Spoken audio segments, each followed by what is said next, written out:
दिन काजे पूजे रे आदिवासी दुनिया ने रखवाला रे। बाप देव खतरी काजे पूजे रे आदिवासी सबसे निराला रे।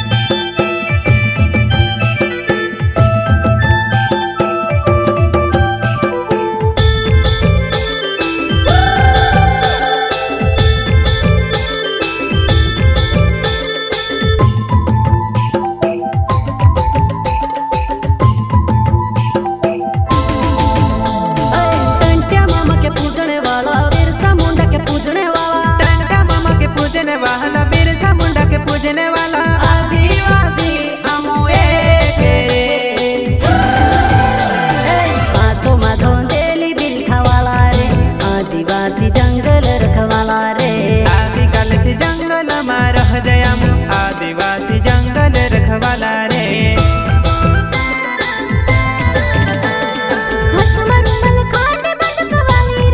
आदिवासी चोरी में बटवाली रे।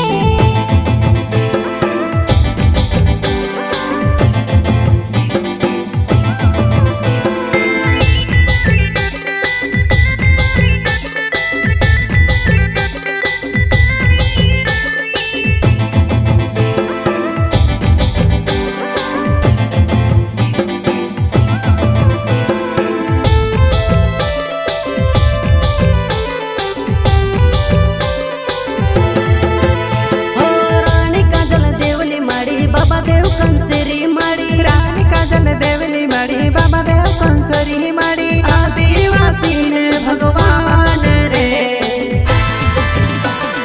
कोई जुबान ने पाकी बात रखे रे आदिवासी कौन कायदा वाला रे। संविधान ने पाक मान रखे रे आदिवासी बाबा साहब वाला रे।